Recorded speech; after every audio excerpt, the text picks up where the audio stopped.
You are now entering Video Village. Whatever that little girl says, don't look at her.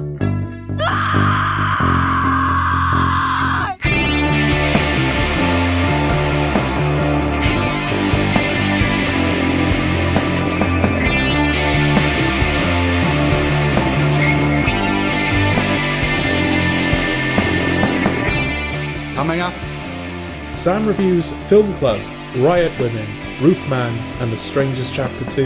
and we both review Spinal Tap II, The End Continues, The Lost Bus, Peacemaker Season 2, Tron Ares, Good Boy, and Monster, the Ed Gein Story.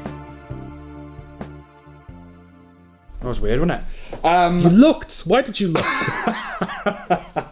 Right, we're going to start off with a couple, sort of two reviews in one sort of thing. I'm gonna wing them for a change. Okay. Kind of.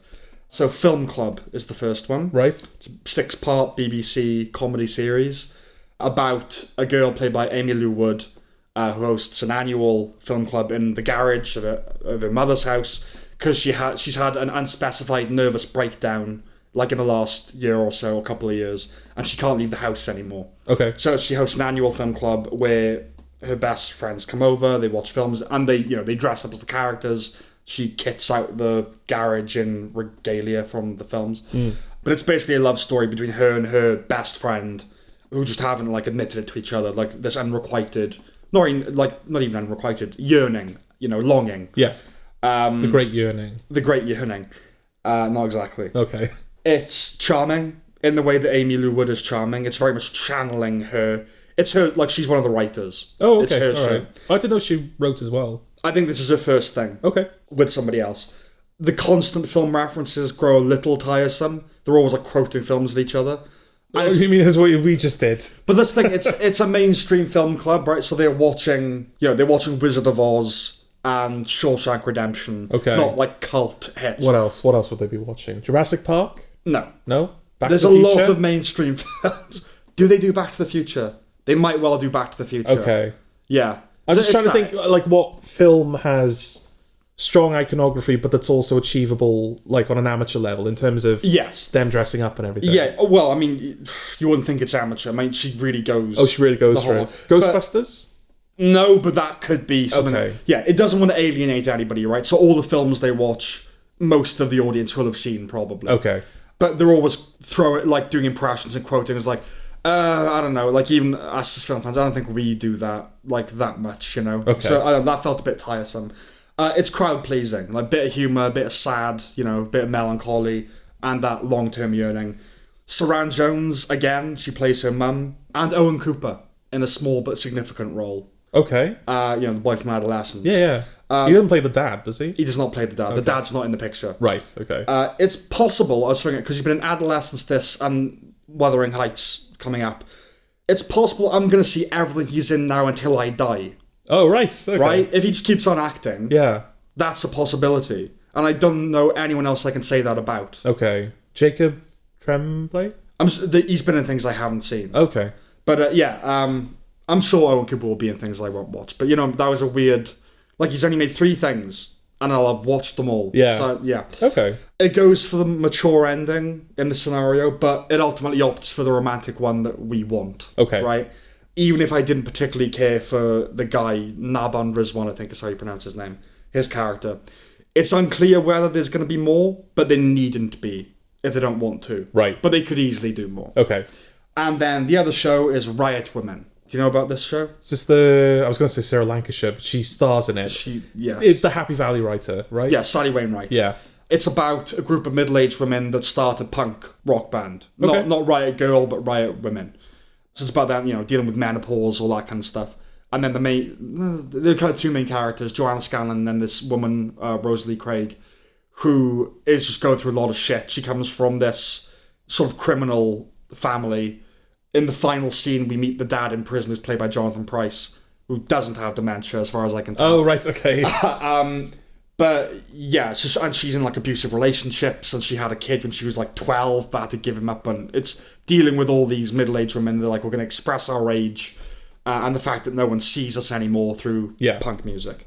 Yeah, it's good Sally Wainwright writing. There is a clash between the jauntier and the darker aspects of the show, because it is on one level, a lightweight romp. You know, it's set in a kind of town that Puckle is my go-to. You know, it's just a little English town, a nice English town.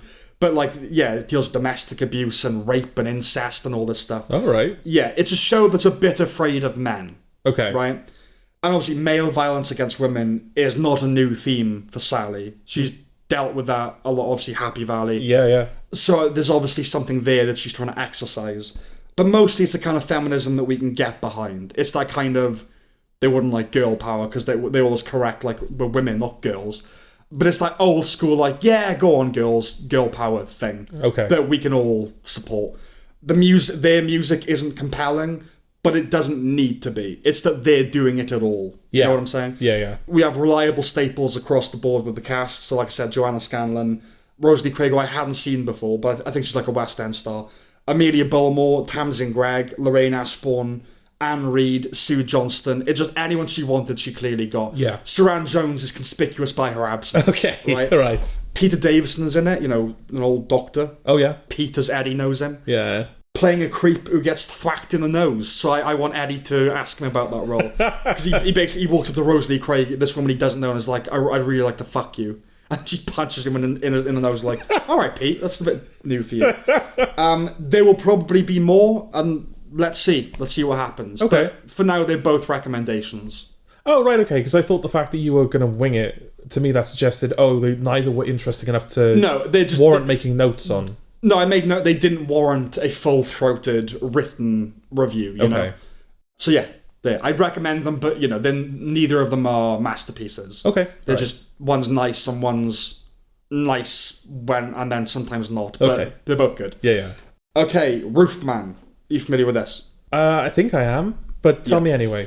So it's a true story about this guy, Jeffrey Manchester, who he was he was in the army, and then he couldn't make ends meet, and he has a young daughter, and so he starts robbing McDonald's stores. Specifically McDonald's? Specifically McDonald's. I think it was one Burger King. He would climb down through the roof, and then just kind of wait in the toilet until the day shift started. Yeah. And then rob the place. But he was known for being like a gentleman robber. Like, you put them in the freezer while he robbed it, and like made sure they had coats on. Oh, right. I was like, I'm not going to hurt you, it's all good, don't worry, just, you know. And like, he gives the guy his coat in this first robbery, like, for fuck's sake, you didn't bring a coat to work. Yeah. And then, he robbed like 45 McDonald's. Okay. And made enough money and then stopped, but was eventually caught, sent to prison. He escaped from prison, and then hid out, I'm not sure for how long, it could be years, in a Toys R Us. Oh, right. He lived in Toys R Us. I've been there, done that with McDonald's, is it? Well, he didn't rob it. Okay. Well, he did eventually, but no, he just lived it. He got everything he needed from it. He lived off like the M&Ms and stuff that they sold at Toys R Us. And then the night was like his domain. He would come out and he would exercise by riding a bike around the store. But meanwhile, he struck up a relationship with this local woman, like met her kids, is like integrated into her life. Yeah, it's like one of those unbelievable true stories. Jeffrey Manchester is his name. He is an impressive individual, frankly. And he needs to be in prison, don't get me wrong. Like, he's clearly a fucking liability. Yeah. But it's a shame that that's the case, because you like the guy. Okay. And he got 40 years, or like, his sentence was 45 years or something like that. Like, murderers get less than that. Yeah. You know? It's like, really? Just because he escaped it, you know? Well, he does sound like quite the menace, though. He's a pest, you know? He's like, I think the film ends with the crawl saying, he promises he has no intention to escape again. That's the final thing. He's more like, you kind of root for him, you know? Okay. So in real life, they actually confirmed his identity, like how they kind of caught him, was they lifted a fingerprint from his hideaway cubbyhole. And it was only one fingerprint in the entire place. He'd been very diligent. And it was on a DVD for Catch Me If You Can. Oh, right. Okay. Right? You wouldn't make that up. No. That detail's left entirely out of the film. Okay. Presumably, for believability's sake. Yeah. You know? Anyhow, the film lives and dies on the likability of its lead, and Channing Tatum is a likable guy.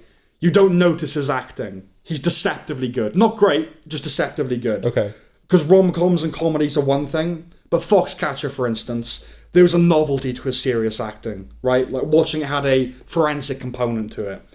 This film calls for him to cry, and when he does, you don't blink. Okay. Nor indeed twice. Uh-huh. So he's definitely improved over the years. The prison escape is fun, as is Manchester's freely frolicking around Toys R Us. Toy stores offer a lot of colour.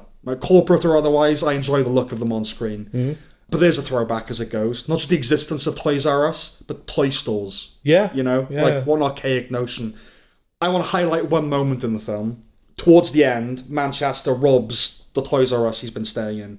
For like one big final, I want to buy the kids Christmas presents kind of thing. So he robs it during the Christmas season. And then an ink bomb blows up in the manager's face, who's played by Peter Dinklage. Yeah, he's in it. Okay. He's in everything lately. He is, isn't he? Yeah.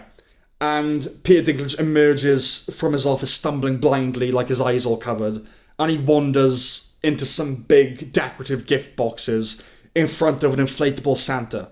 Peter Dinklage does. Picture it. That was part of me was like, does he know what he's doing there? In front of a big Santa, you know? Well, he was in Elf. Like, I know. Yeah, but that was like when he maybe had to say yes to things like Elf, you know? Now it's like, I don't know. I just really hope that was a joke that he was in on. He was either in on, or the director was like, I'm going to find a way to have my little elf joke. But yeah, the supporting cast is chocker with talent. So much so it begs the question why some of them are in it. Peter Dinklage's role is significant, if not meaty, so that makes sense. Same goes for Kirsten Dunst, who's the love interest. Ben Mendelsohn's in it. He's collaborated with Derek Cianfrance before. So it's the director of Blue Valentine and The Place Beyond the Pines. Oh, okay, all right. So that felt natural. But the film also boasts the likes of Uzo Aduba, Juno Temple, Emery Cohen, and Lakeith Stanfield in relatively small roles.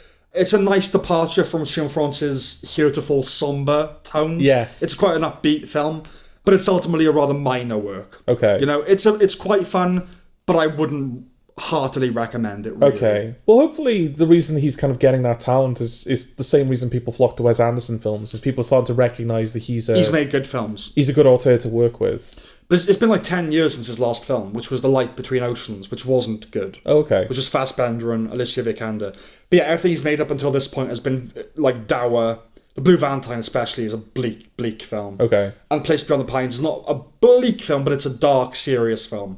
This is not, despite the subject matter. Yeah. So that was like, okay, good, he has shades. But yeah, that's kind of all I've got for Roofman. Okay, so a recommendation, but not a full-throated recommendation. Okay. Are we gonna get some full throating soon? Well, not now. No? Because now is The Strangers Chapter 2. Oh dear. So I reviewed The Strangers Chapter 1 at the tail end of the Fun-Filtered designation. You certainly did. If you're curious, it's episode 78, about an hour in. Many of the fundamental criticisms of this film are discussed there, and I'll try not to repeat myself. But the film begins with text. This time it's, in 2023, over 1,670 people in the United States were murdered by strangers. They were chosen at random. This is some more of that false social messaging bullshit. But all it made me think was, in a country of over 340 million people, those are quite good odds, actually. What, 1,670 people get killed by strangers. That's not bad. It is, but it means that most of the murder is people that they know, which is a bit sad, I guess. Well, that's always going to be the case, isn't it? You're more likely to get killed by someone you know than someone you don't. But it was more just, as random killings go, I thought it'd be more than that. Okay. You know?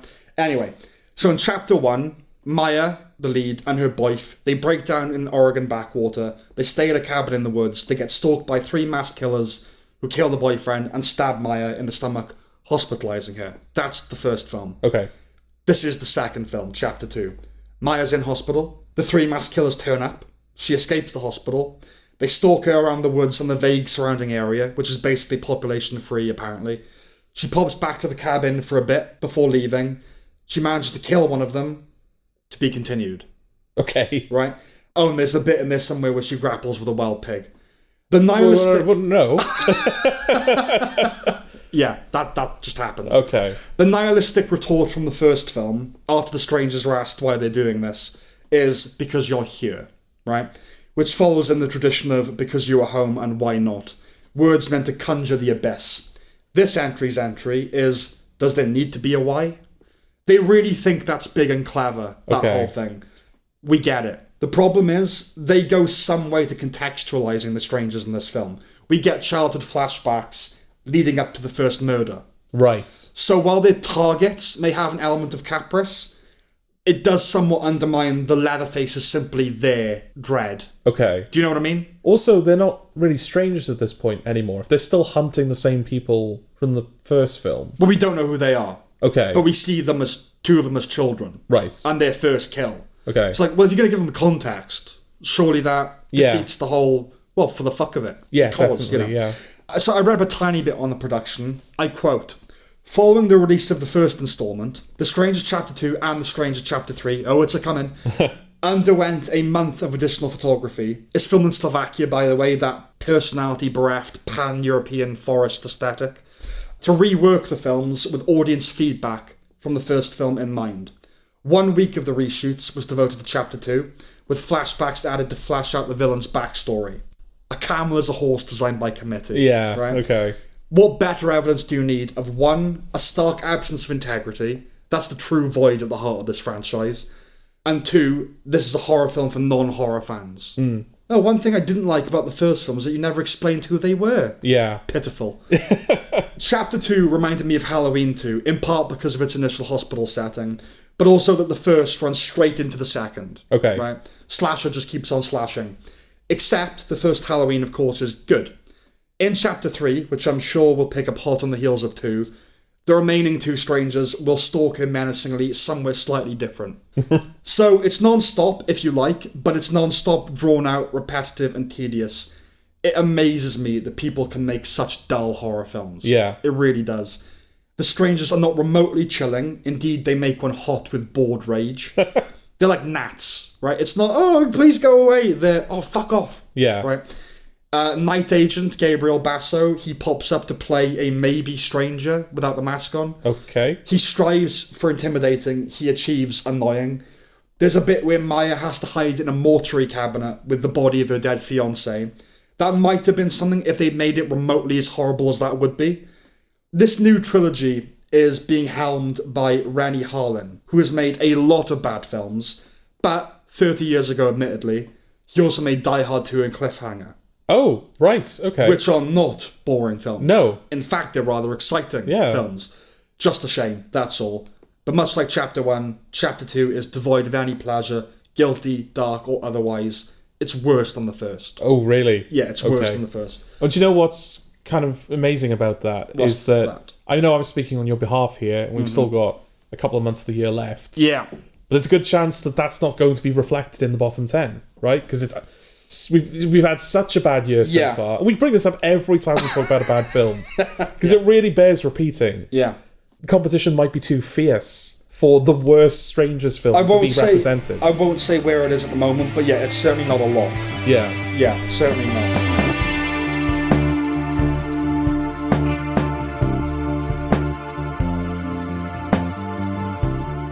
Spinal Tap II, the end continues. Welcome, Jordan. Hello. What's it about? Okay, Spinal Tap 1 happened at the time that the film came out. Yep. Yes. That's how time works. Yeah, that's how time works. And time works in such a way that now the second film has come out, it is set at the time that the second film... Later than the first one. Later than the first one. Not before. No. We went forward through time. We did. Yes. Yeah. We're time travelers. I was thinking about this the other day. We don't. Yeah, everyone thinks it's clever when they go, "Oh, we do actually travel through time all the time, just one way." Like, no, we don't, do we? We don't travel through time. We don't move through time. Time moves through us. It afflicts us.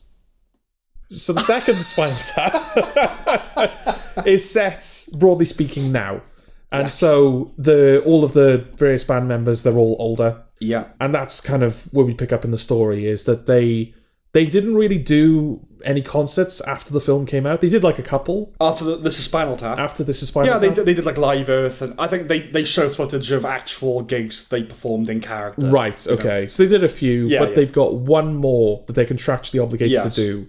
But they've basically been in retirement. Yeah, like some of the band members haven't even been talking to each other. One of them runs like a cheese and guitar shop now. One of them is somewhere else. What's the museum? The museum of... Yeah, of stamps or coins? No, it's neither of those. Okay. It's a weird one. Yeah. Wax? No.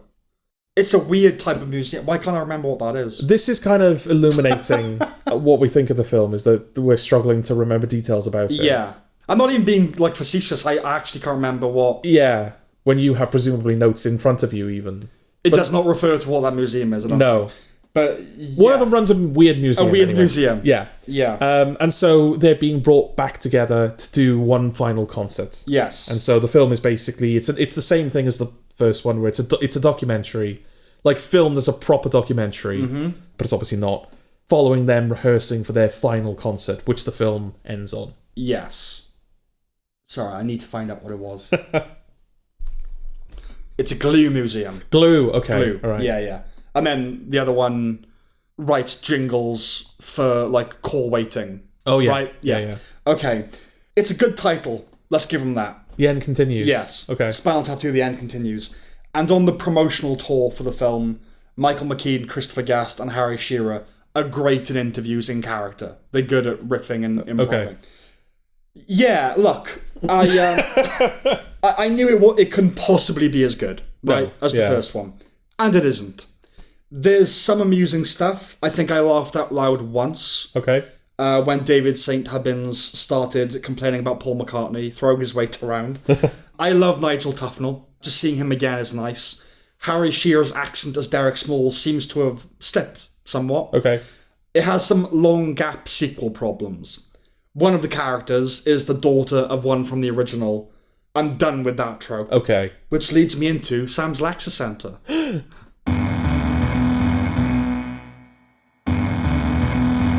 It's time.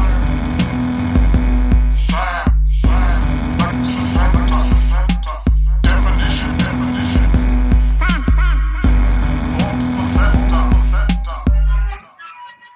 This is unusual, isn't it? I usually foreground the Lexicentres, but no, it felt organic. So this is a character in a film or TV sequel that's a descendant of a character in the original, often occupying a similar role. These sequels are typically released long after their predecessors. The term can also be used as an adjective, and that term is sequilineal. Okay. You can be asequilineal, or a thing can be sequilineal. Right. And that's Sam's Lexicentre.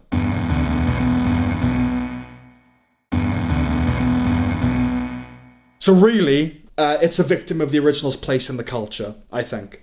They talk to a bunch of famous drummers to ask if they want to play for them, namely Lars Ulrich, Chad Smith, and Questlove. Paul McCartney and Elton John show up to do songs with them in the studio. It's just a conveyor belt of celebrity cameos. And at the final concert, it of course literally becomes the greatest hits. And Elton John again. Did he finance this or something? Yeah, there's definitely a disconnect between Spinal Tap being positioned as, like, they're nobodies, right? They're not supposed to be iconic band. They're meant to be shite. Like, almost famous shite, goofy metal nobodies from half a century ago. Yeah. But I cringed when he appeared on stage. Elton John. Not just the fact of it, like, oh god. But yeah, the fact that Elton John wouldn't fucking perform with Spinal Tap. That's what's so strange, is that they open the film, they kind of jump ahead, so they show the crowd coming into the stadium for the final concert. Yeah. And they've got vox pops in the crowd where people are going, oh, I love Spinal Tap. They're up there with, like, Metallica and Megadeth and whatever. Yeah. And, like, I think that there was an opportunity there that the film missed, because the film plays, I guess the appeal of this is Spinal Tap is it plays the whole thing completely straight. Yeah. If you didn't know, like if you went in the know, you would assume this was a real documentary about a real band. The first one, yeah. Yeah, because it is so, like, there's nothing about the construct. It's very well achieved, yeah. Yeah, it's very well achieved. This time, it feels like they're just kind of doing the same thing again, with just this documentary crew following this band rehearsing for their final concerts. And it's still kind of treating Spinal Tap as though they're still the same kind of band. Yeah, losers. It doesn't really tap into the legacy that band has now. And I feel like that would have made for an interesting wrinkle. Is like, you bring Spinal Tap back thinking, well, we're just doing this last concert out of obligation. None of the band members even like each other. They no longer believe in the music, but they have to do it. That's kind of what it's set up as. Yeah, but it doesn't feel... I didn't feel that going through the film. I think right, like I said, Elton John and Paul McCartney are massive fans of Spinal Tap. Yeah. Right? Now, of course, big names can be fans of obscure music or, like, not great music. That's fine. But This is Spinal Tap is obviously meant to be it's a documentary. That film has been released in the world of Spinal Tap, right? use that a little bit. Yeah. Like maybe the film also wasn't a hit. People still don't know who Spinal Tap are, except in Malaysia. They have a massive following. Yeah. So they've got to go to fucking Malaysia. Yeah. You know, we're the only people left in the world that care about them. Yeah. Or, because you mentioned the sequilineal character, but you've also got Chris Addison. Yes. Who's playing the role of a manager, who I really don't like in this. I don't like him anyway. I was alright with him in the thick of it, and... No, I don't... in the loop. He's not a problem for the show, but, like, he is unlikable in it. But everyone kind of is. Yeah, everyone is in that show. But yeah, in this, and in Doctor Who as well, he has that really, like, affected way of talking, arch way of talking, that he doesn't have in the thick of it. And it really, really bugs me. Yeah. But yeah, the joke is that he clearly doesn't give a shit about Spinal Tap. He's exploiting them for money. And then he doesn't even see the concert. Like, right before, he's like, right, I'm going to go and, like, do another job because I don't care about you guys. Yeah. So yeah, treat it like, oh, you guys are nobodies, so we're just going to put on this little concert. And throughout the film, they realise that there is actually a big following for Spinal Tap. It takes them all by surprise. Maybe it's a nice surprise for the character. Yeah. But maybe that also gives you opportunities for... humour in terms of like, oh, they've booked this tiny little venue which sold out instantly. Yeah. And so they keep having to go bigger. This is literally happening with my sister at the moment. She's trying to go see a K-pop band in London.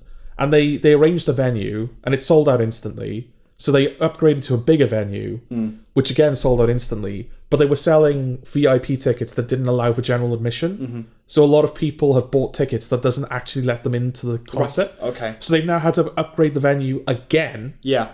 And now there's still demand for... So something like that, where, oh, we're doing like a pub. Oh, shit, 1,000 people, like a couple of 100,000 people want to go see Spinal Tap. How are we going to deal with all of this? There are elements of the music business that they could have tapped into. Yeah. But it's more, you still have to keep them as losers. So even if they're kind of... But that would have been if there's a call for them to come back, you have to find a way to still make them underdogs. Well, that's the thing. It's not a call. Like, this is... They do the whole, we're coming back out of contractual obligation.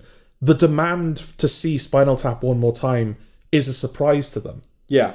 And that could set up, like, a nice meta component where you've got the characters kind of enjoying the legacy of... Like, all of this time they went away. The big arc of the thing is... Spinal Tap are actually a joke. They're a go-to internet, like Nickelback. Okay. You know what I mean? Like Spinal Tap are a shit hair metal band. Okay. That did songs about Stonehenge and like they're awful. And so everyone goes out of novelty. Oh, we're going to go hate watch this band and laugh at them. Yeah. And then maybe the whole arc is the Spinal Tap, they learn to laugh with their audience. Okay. Like, you know, maybe we never were that good in the 70s and 80s. Yeah. And they learn to kind of have fun with it. Maybe that was the arc. Or you do a Morbius thing, where, they're being... In the modern internet age, a new generation have discovered Spinal Tap and are memeing the hell out of them. Yeah. And so the company goes, oh my god, there's demand for Spinal Tap. Let's bring them back. Let's do a proper reunion concert. And fucking no one And there's no actual... It's like, I'm not going to pay a ticket to see them, you know. But yeah, that's it. Nobody knew anything about the first when it was released, right? It came out in relative obscurity. People thought it was a genuine band and a genuine documentary. You can't replicate that. No. Okay? Neither with these characters, nor in this day and age.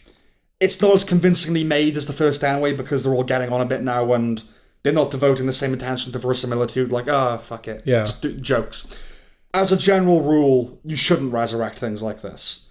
These characters have their context, and that context does not involve things going viral. Yeah. And cryptocurrency. As much as we've talked about some internet ideas, I kind of don't want to see them in this modern age in a way. You know? It doesn't trample on the legacy. It's just all rather blah, unfortunately. Yeah. I don't have hate in my heart for it. I'd rather they just rested on their laurels, you know? Yeah. There is one other joke that's in the end credits that I liked. Okay. Which is when David St. Hubbins is talking to Marty, and he says, because of course you were inspired by Springsteen's autobiography, I am Springsteen going on Spraventine. That joke. Not worth the whole film, but I did really enjoy that joke. But that just feels like a joke that they probably improv. They improv. It's like, it doesn't fit organically in the film, so I'll just put it in the credits. Yeah, exactly. I did enjoy it. Okay. But I did not enjoy the film. No, I mean, like in the final concert when they bring down the life-size Stonehenge thing, because they refer to the fact that the running gag in the first one was that all of their drummers die. Yes. So they bring a drummer into this who doesn't die. Mm-hmm. She makes it to the final concert. And they even set it up with like, oh, look, you're the one that broke the curse. And she's like, yeah, I know, I'm so excited. And then you can see when the Stonehenge thing comes down, it's balancing on the edge of her drum, like her elevated drumming stage. So I thought, okay, so the film is going to end with it's going to collapse on her and kill her, and that's going to be the final note that the film ends on. But it doesn't. It falls forward onto the band. Yes. And Elton John. Yes.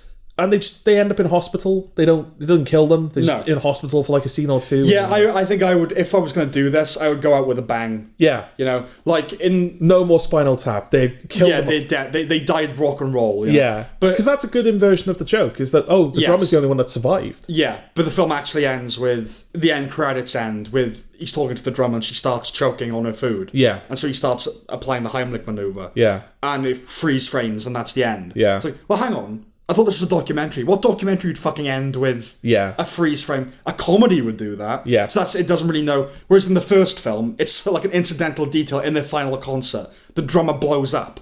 Yeah. It's just it just happens, you know? Yeah, they sort of gone for a bit more out there stuff. And just gone, fuck it. We're gonna kill him. We're gonna kill these characters. Because what'd be great about that is, like you said, Elton John is at the concert. Yeah. And Stonehenge falls on him as well. Yes. So they hospitalise Elton John. Yeah. How funny, like how great would that be if the legacy of Spinal Tap is they're the band that killed Elton John? Right, yeah. They'll always be remembered. Yeah. Yeah. Everyone died that day, but all they remember is they killed Elton John. Yeah. Like the band isn't even remembered. That's their legacy now. Name a song by Gary Glitter. I can't. But you know Gary Glitter. Yeah. There are songs, right? They used one in Joker, right? There probably are famous Gary Glitter songs. No, there is one, I think, that is famous. Like, you'd know it if you heard it. Yeah. I can't name the song, though. Okay. But we all know Gary Glitter. Yes. But we don't know his music. No. So yeah, they have gone down in history, just not for their music. Yeah. Yeah, no, there's loads of things they could have done. Yeah. But they don't. But they don't. Yeah. That's that. Not a recommendation. Not a recommendation, unfortunately.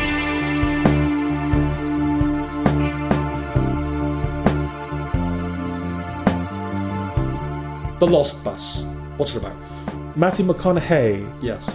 Has he, been missing for a while? He hasn't acted as much in the last few years. Yeah, because I saw, when I was logging this, I saw a bunch of reviews saying, it's so good to see him again. Yeah. It's like, I didn't realise he... Yeah, he kind of got involved in politics, sort of, didn't he? Okay. Yeah, he's been, and philosophy and life coaching. Right, okay. He's been, in that kind of area of the internet. Okay. Going on, vaguely right-wing podcasts. And oh, interesting. Not right-wing necessarily, but, the Trump bro kind of... He's like Theo Von, and he was on all those kind of shows. Okay. Yeah.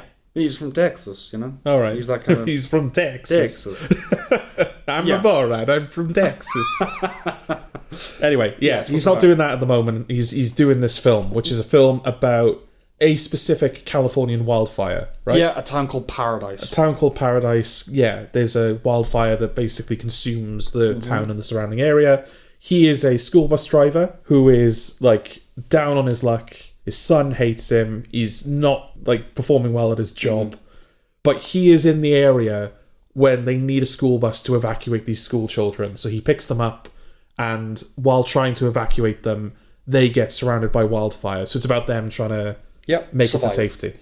Yes, there is a Ron Howard documentary called Rebuilding Paradise, which covers the fire and its aftermath. I remember that being decent. I would recommend that. Okay.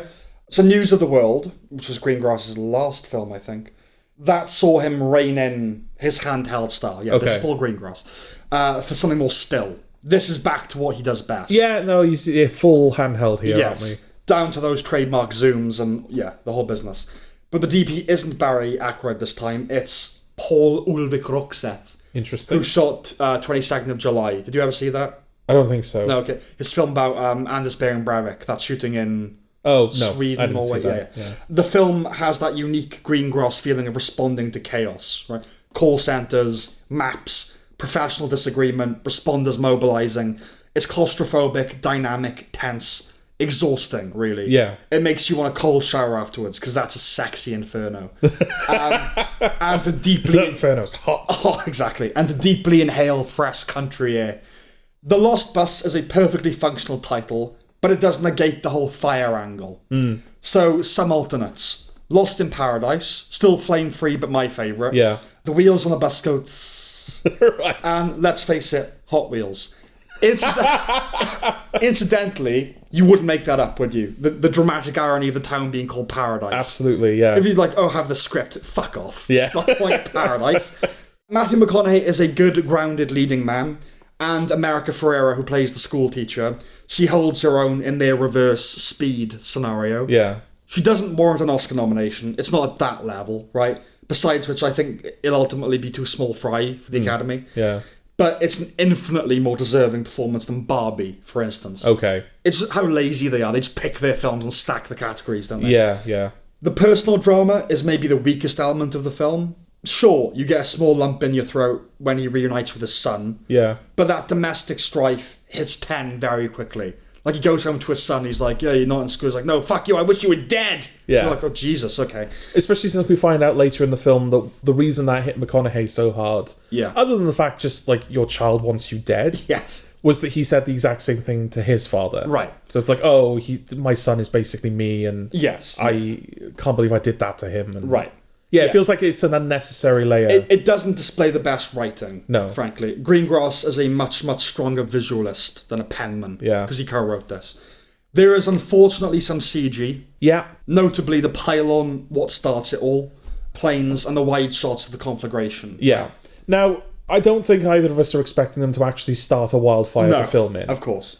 And there's probably some discussion to be had about, well, fires were depicted on film before we had competent CG. Yes. So there is a way of doing it. Maybe not on this scale. Yeah. Maybe not as competently as this, but it's been tackled before. Yes. Broadly speaking, I'd say the fire stuff is done fairly well. I think it's done well. Yeah. Other than, like I said, those wide shots where it's clearly Yeah. not happening, I bought it, Yes. you know? Yeah. There's a little bit too much of them walking out into the wildfire and not immediately struggling to breathe. Right. And I don't think I see them sweating as much as I would expect them to, given that they're literally in an inferno. Yes. And also those school kids are incredibly well behaved. Well, okay, so I would say, look, the CG is the most disappointing aspect of the film. The thing I was going to get to was that I think the problem with the CG is not its incompetence. Yeah. It's that I think the visual language of the film changes when they use CG. It does. You highlighted that Paul Greengrass uses a lot Yes. of handheld here. Yes. But take that shot, for example, when the pylon line kind of hits the grass. And Yeah, it's a very designed digital shot. yeah, the camera is sort of floating over the action. Floating and then very smoothly glides down. Yeah. It's a digital shot. It's been designed, you know. Yeah. And I think that's why it stands out so much more, is because it literally looks different to how the rest of the film does. And you think of his earlier films, like United 93, there's a shot of the Twin Towers, which obviously they weren't there. Yeah. But otherwise, like Captain Phillips, what CG is there in Captain Phillips? You know, it feels like a real, all of it's very real. Yeah. But I guess unavoidable to an extent, because yes, we don't expect them to start a wildfire. But yeah, like when they're trapped in all that smoke and cinder, you do believe it, you know? Yeah, for the most part. It's a technical feat insofar as they achieved it well. I also figured they'd film around the children, but they're actually in it quite a lot, so I gotta give them props for that. Yeah. The film exists snugly alongside the likes of United 93 and Captain Phillips, yet it feels lesser. Okay. Like, sure, United 93 has the profound fucking tragedy Yeah, and scale of the biggest crises in recent memory. That remains his finest hour. Yeah. Captain has the performances, not to demean those that went through this nightmare, but I find myself leaning towards guessing it's because it feels like a less significant story. Even though Captain Phillips is basically 5 guys in a dinghy for most of it, maybe the Lost Bus is uncomfortably lodged between the magnitude of 9/11 and the intense up-and-close dynamics of the pirates. I think that's part of it, is that the film jumps between it's the small cast of characters stuck on this bus. It's the bus. Oh, it's the town. It's and then the massive scale of like you said, you see the planes flying overhead. Mm-hmm. You see the men with maps going, "This fire is getting out of control." Yeah, and then it goes back to it's this tiny little character piece on the bus, and that jumping around works. I mean, it worked for me in 13 Lives. Where it's jumping between small character dynamics and big scale response. Yeah. No, it shouldn't have been just on the bus. It's not. Yeah. It didn't need to be that. But yeah, I just find, or maybe it's also that Captain Phillips in United 93, the themes it's dealing with are more interesting to me. Yeah. Like, even though Captain Phillips is a very sequestered little story, It's what it says about that part of the world and what was going on. And obviously 1993 is massive. Yeah. Yeah, wildfires are a more and more common thing. Obviously the LA wildfires. But I don't know, it's just not as interesting to me, I think. Yeah, fires. And maybe part of it as well is because we know we're watching, like, we know it's not a real fire. Whereas, like you said, I think the other two films, they're better representing the reality of what's happening. Yeah, there's only one moment of politics, if you like, in the film. The fire chief says in a press conference that there are more of these fires every year. Yeah. And they're getting bigger, and like we're being complacent, basically. Which is fine. You know? And it's nice that the final text in the film didn't make a statement. It was just about the characters. Yeah, because they say that it was this particular gas board that were found guilty of negligence, right? Because they knew that, like, the weather conditions that would lead to a wildfire were coming. Yeah. And they did nothing to mitigate that. Yeah. So they were found guilty and they paid damages and all this kind of stuff. I think there's one character in one scene that's supposed to represent that gas board or electric board or whatever it is. And the chief firefighter turns to them at one point and goes, "You knew this was coming and you did nothing." Right. But that's it. The Oliver Stone moment. He's not this, like, corporate greedy man who's trying to... No, it's... we can't actually fight the fire because then it makes us look guilty. It's none of that shit. Again, United 93, Captain Phillips, none of them are dealing with, like, the geopolitics of... It hints at that stuff. Yeah. But it's telling it. So, like, in Captain Phillips, there's a moment where Tom Hanks says to Barkhad Abdi, so there's got to be more to life than fishing and taking people captive, you know? Yeah. Like, and he goes, maybe in America, Iris, maybe in America. That's doing that. Yeah. Do you know what I mean? It's not... We don't have to see the Wire-style exploration of the society. And so he's very good at that. He is very good at that. But it's more for me... So I don't have a problem with the politics. It's more that you've got to let it speak for itself. Yeah. You know? At his nadir, McConaughey's character confesses that he thought that saving the children would represent, like, a second chance, right? But he makes the decision to go rescue the kids off the back of him driving home to give his son medicine. Yeah. Right? Was that lost on anyone? Did you need McConaughey's character saying, I thought if I could save the children. Yeah. Do we need that? I got that. Okay. You know? Anyway, it's a good, very well-made film. Not 5 stars. No, it's not 5 stars. I think I'm slightly biased because I like these types of films. No, same. I mean, I love Greengrass's films. Yeah, you know? Exactly. Yeah, but I do recognise, like, what you're saying. I think is very true. That it doesn't stand. Doesn't reach the level of Captain Phillips. Doesn't reach the level of it's not. It's not with a small T. Titanic. Yeah. In the way those two are. I rewatched Captain Films the other day. It fucking holds up. It's a brilliant film. Yeah. But that's all I got for The Lost Bus. Okay. It is a recommendation. I would recommend it. It's not as good as the others. Yeah. I agree with that.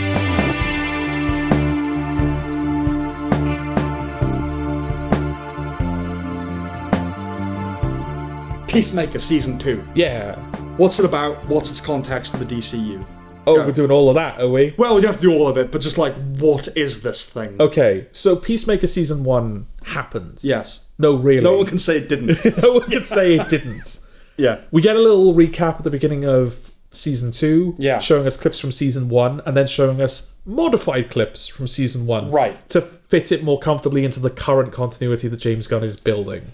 Yeah, because Nathan Fillion and company weren't in Season 1. But this would have you believe that they were. Yes, yeah. The original Justice League had been swapped out for the Justice Gang from Superman. So just to clarify, I don't want to go into a deep conversation about this, but that was his way of saying that Season 2 is canon, Season 1 not necessarily, right? I think, Season 1 is... all of the... The reality is, all of the bits that he needs to be canon are canon, because we get flashbacks to the Suicide Squad as well. Which is a film rooted in the context of the original Suicide Squad, which is very much a part of the original DC continuity. Yeah.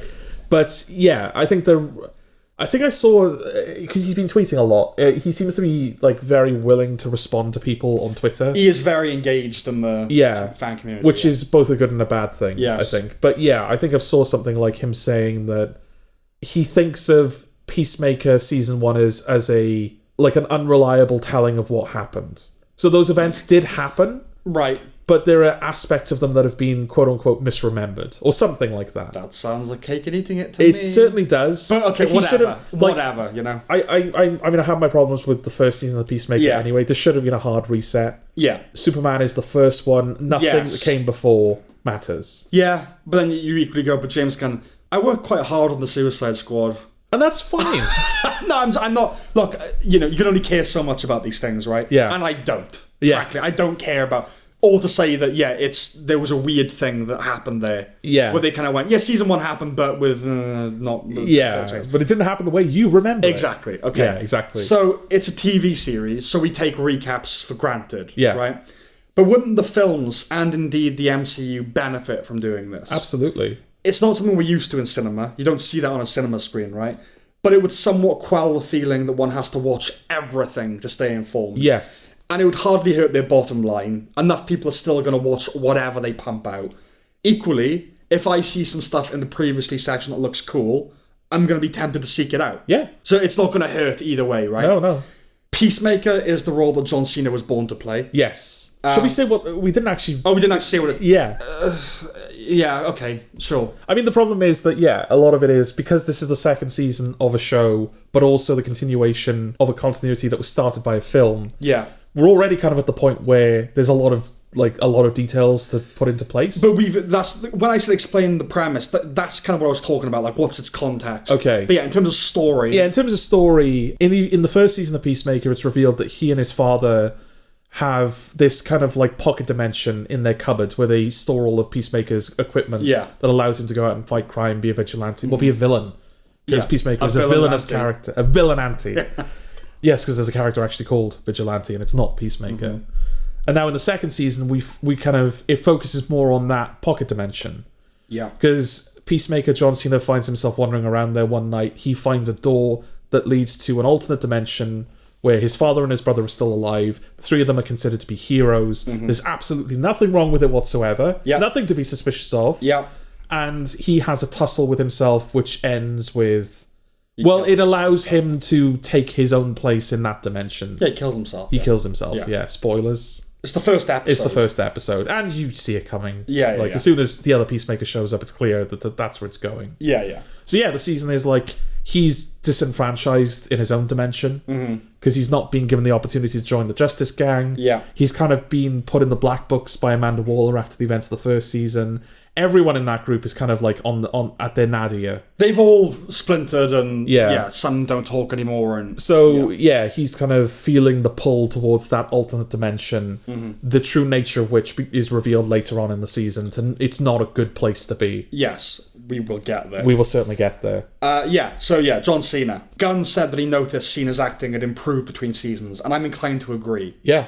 When he screams at his friends to stop attacking his parallel brother, it had genuine emotional impact. Yeah.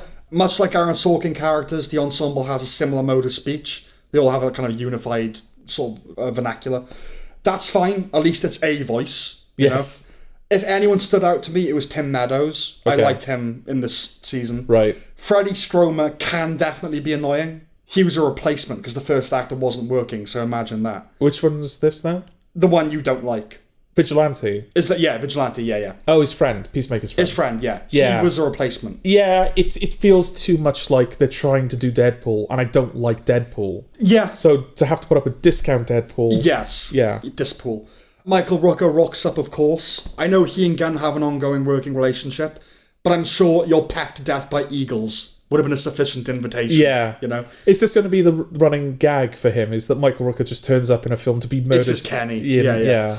It's mad to think that orgy inhabits the same universe as Superman. Yeah. But hey, I guess that breadth is part of the appeal. And I'm not saying breasts with a lisp. The breasts certainly were an appeal. They were an appeal, yeah. A couple of them. Peacemaker taking on the hostage takers was good. I thought that, that was a sequence with inventive kills. That was fun. Because at that point, we don't know what's going on in that alternate universe. Yeah. So I thought what was going to happen was he was going to dispatch them, as Peacemaker does, brutally, and he doesn't know the rules of this universe yet. So the reason that they're considered heroes is because they don't kill people. Yes. So the fact that he killed these people, they would be horrified by him. It's like, what the fuck have you done? Yeah. And he would lose his goodwill in that dimension. It doesn't go in that direction. Mm-hmm. I'm kind of glad that it didn't, because that felt like it was quite obvious. Yeah. I guess the one reason I'm saying that is because, I don't love this season and this show, but I do think there are things about it which show that James Gunn is a competent writer, and he can be a competent writer. Yeah. The soundtrack, Yeah. as you might expect, is crammed with obscure bands, Veins of Jenna, for one. You do have to credit Gunn and or his music supervisor, but I think it's basically him. Yeah, this feels like he's playing his playlist. Yeah. Which it's weird, isn't it? Because we've criticised Zack Snyder for doing that to a certain degree. Where it feels like he's just putting songs in that he thinks are cool. There's a good and a bad way of doing it. Yeah. You know, there really is. But yeah, you got to commend that far-reaching knowledge of glam metal, sleaze rock, and miscellaneous cheese. Yeah. You know? Because they know it's not great. No, but of course not. He likes it. Yeah. After the first few episodes, where it established itself as superior to the first season, and certainly superior to basically everything MCU, it leveled out into something adequately entertaining but unremarkable. Yeah. Then they do the Nazi Earth reveal. Yeah. Yeah. That certainly happened. Fair play, that is balls. Yeah. I'll give him that. The dance in the opening credits. Oh, yes. Yeah. I really hope that is Well, also a thing. did you hear that? Because Peacemaker, they've put Peacemaker in Fortnite as a skin or a character Yes. or whatever. And one of the emotes that he does is that dance. Yeah. And they had to take it out because they didn't realise... He's doing like a swastika, basically. Yeah, so subtle was it that they didn't realise he's doing a swastika in Fortnite. Yeah, well, nobody basically. did. None of us did. It just looks like a shitty dance. You know? Yeah. Can I talk briefly about the opening title dance? If you want. This is something like in the first season, it did it where, the opening title sequence is all the characters dancing in unison with blank expressions on their face. Yeah. To a hair metal Yeah. song. The second season does pretty much the same thing. It's a different dance, it's a different song, but it's the same kind of idea. Mm-hmm. Now, that was an opening title sequence that I liked when I first saw. I was kind of done with it by the end of the season. I was like, I get it. I don't need to see it again. But it is still an opening title sequence that I will defend because it's doing what I think all good opening title sequences should do. Set the tone. It's not just setting the tone, but it's actually telling you something about the show. Right. And presenting it in a new and interesting way. So the first season, if you remember, ends up being about mind control. Right. So the fact that all of the characters are doing this synchronized dance routine while being completely emotionless is from the off kind of alluding to the fact that it's about mind control. Is that what it is? I think it is. Okay. Like, knowing that it's about mind control, I don't see how it couldn't be. But they're doing the same thing again. So maybe it's not. Well, no, that's the thing, is that, the second season, if it is a coincidence, it's a hell of a coincidence and a very fortunate one. Okay. Because it's made me think that the title sequence is very clever. Okay. But I think it's a coincidence. Well, that's the thing. If you go with that premise that, mind control, that's where the dance came from. The fact they're doing it again in season 2 when it has no real place, it says nothing about the season, that was a disappointment for me. Okay. I also think it's a weaker dance in general, but... this is just a thing I don't care about. You know what I mean? Like, I don't have an opinion either way on it. But yeah, my guess is that it's a coincidence. Okay. I mean, it's too long. Once you've seen it, you've seen it. You know, it's I kind of skip it really after the definitely. the first couple. And it's admirable that they include the entire cast, even extras. Yeah, and there are cameos. little things in the dance routine that suggest the relationship. Like, you know, it's her and what's her name? Jennifer Holland is the actress, but Harcourt. Like her and Peacemaker up close, like holding each other's faces, and they drift apart. Yeah. So there are little things in the routine that, like, they are doing what a dance is supposed to do. Yeah. But yeah, like, it's not something I've thought deeply about, you know? Like, Peacemaker occupies a certain level for me. Yeah. It's never going to go past that level. So, that's just not... Well, certainly not now. Didn't you say that they've confirmed that... Well, yeah, it's over. Yeah. Yeah, it's over. Season 2 is the end of it now. But yes, the Nazi universe. The one wrinkle in that for me was that Danielle Brooks' character, can't remember her name. She has like an African name, doesn't she? I can't remember her name either, sorry. Yeah. She says that the sad thing is there might not be much difference between Nazi world and our world. Yeah, that was an eyebrow. And I thought, come on, Gunn, you're better than that. Because I don't think he believes that. Well, especially since, like, in the first episode, he does a toxic masculinity joke. Yeah. Because he said that, there's this therapist saying to someone that we haven't yet seen, saying, I diagnose you with a strong case of toxic masculinity. And it cuts to Hardcore, and she's like, the fuck are you talking about? Yeah. And it's obviously like bullshit. It's framed as this guy is bullshitting her because they've black booked her, but they can't tell her that. So they're just coming up with any bullshit. Yeah. But the fact that he was able to make a joke like that in the beginning, but then at the end, it feels almost like an olive branch. Like he was allowed to do that twist if he kind of went, but it kind of shines a light on. Yeah. I don't know. It was nice and quaint and civil rightsy that the Yankee Gestapo still required warrants to search a house. Yeah. Because it's still America, damn it. It's still America. And oddly utopian that there were still black people around to escape. Yeah, but we don't know what they're doing with No, them. I know that, but do you know what I mean? That was like, oh, okay, you thought they've just killed them all. Yeah. Some silliness aside, I like the penultimate episode. Because all things considered, I think I do basically care about Chris and Amelia. Okay. Like, yeah, I guess I do, you know? I like that Robert Patrick had almost like a little redemptive That was nice. moment at the end. But that, again, that's where I think Gunn believes. Okay. That's more in line with, like, listen, I didn't design the fucking world. Like, I just do what I can, Yeah. you know? Yeah, no, that was good. And for the finale, I enjoyed the bloody dispatch of the Pixies. Okay. He likes colour, that Gunn. Yes, he does does. like colour, which Yeah. is so refreshing. the drained superhero thing. No big action climax, just character stuff. I quite liked that, actually. Yeah, I think it was a flat finale, all things considered. Yeah. Because on Twitter, again, he was building up like, oh, there's going to be some universe-changing stuff. What can really happen? Well, that's the thing. I think the big thing was that at the end, that organisation that they start, is it Checkmates? Don't know. I think that's a big deal in the DC canon. Okay. Like, I don't obviously, it means nothing to us. Well, it's like S.H.I.E.L.D. or something, is it? I think so. I'm guessing as much. Okay. But yeah, it's all stuff where, like, you have to be in the know to even know to be excited about that kind of stuff. Especially since, we are like, not. Like, the episode opens with Peacemaker in custody, then they just bail him out. Yeah. And then at the end of the episode, he gets recaptured and put into this prison dimension. Yes. So it's like they kind of achieved nothing. It's basically about the friends reuniting, isn't it? Yeah. Like, no, we actually need each other. And I was fine with that. I didn't need a big action climax. Okay. Obviously, that's where you think it's going. Yeah. But that, like the first season, like all of these things. But it doesn't do it. I was like, no, that's actually... I like the change of pace. No, I admire the impulse, definitely, yeah. But yeah, no, I agree. It was... But, you know, it's Peacemaker. Like, what do we want out of this thing? Yeah. You know? It's okay. I wouldn't recommend it anew. I was like, just someone who's like, oh, should I watch the show? And go, yeah, you go.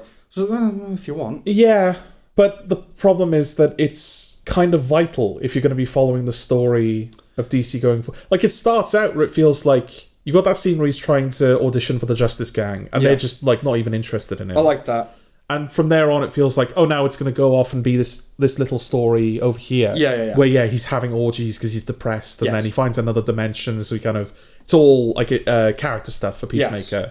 But then Lex Luthor turns up in, like, the second half of the season, and it becomes about alternate dimensions, which is what the new Superman film was about. Mm-hmm. It's that, like, they've basically convinced Rick Flag Sr., who isn't old enough to have the son that he has in the Suicide Squad. I can live with that, right? Okay. Because he is older than Joel Kinnaman. Yeah. Not old enough. It's more that in Creature Commandos he's grey. He's white.